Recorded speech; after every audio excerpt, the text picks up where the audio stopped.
nikaona ngoja nimpigie ndugu yangu ajaribu kutueleza kwa nini katoa ngoma inaitwa Krislam na malengo yalikuwa ni nini, na kwa ujumla kidogo tuelezee kwa nini umetoa ngoma ile.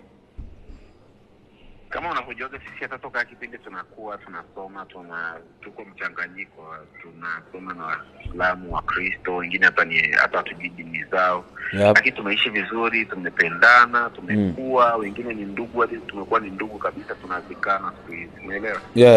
Kwa hiyo nilikuwa tu nimetoa hiyo ngoma kwa ajili ya kudumisha, kwa sababu hiyo wa Krislam ni slogan ambayo ipo toka zamani.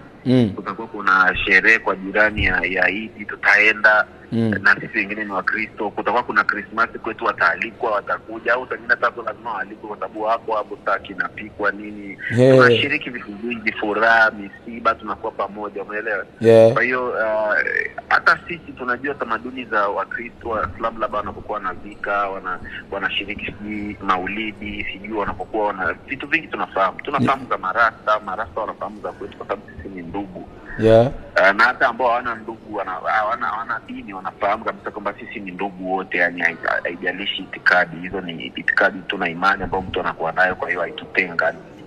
Hicho ndio nilichokuwa najaribu kuexpress na kuwakumbusha, kwa sababu sisi ndio Krislam tunao zamani toka kuumbwa kwa nchi ya Tanzania. Kabisa. Vipi mapokezi yako, umeonaje? Labda watu, unajua kuna wale watu wanasemaga wanaitwa nini wa dini, wale wafia dini, unajua kwa kweli mimi kwa sasa hivi ninachokiamini, nilikuwa namwambia hata mtu mmoja leo asubuhi, ni kama nature inajivua gamba hivi, yani kwamba sasa hivi watu wanakuwa na ule uelewa mpana wa kuelewa vitu.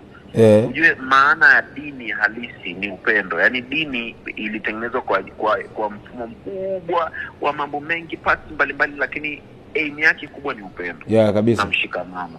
Upendo na mshikamano, haijalishi upendo, mshikamano, huruma, kusaidiana, haki, amani, hiyo ndio imetengeneza dini. Kwa hiyo kama hivyo ndio vitu vilivyotengeneza dini, sisi dini zote ziko sawa. Kwa siku hizi naona watu wote ambao wanapenda haki, wakisikia Kristo ameongea vizuri kuhusu Waislamu, utasikia Muislamu ameongea vizuri kuhusu Wakristo, utasikia hata mpagani, hata mtu mwingine amjini gani anaongea vizuri kuhusu watu wote bila kujali itikadi. Kwa hiyo mimi naona mapokezi ni mazuri. Mpaka sasa hivi kwa kweli sijakutana hata na comment hata moja ya mtu aliyesema hiyo ngoma ni mbaya na labda ina issue tofauti na wema na amani na upendo.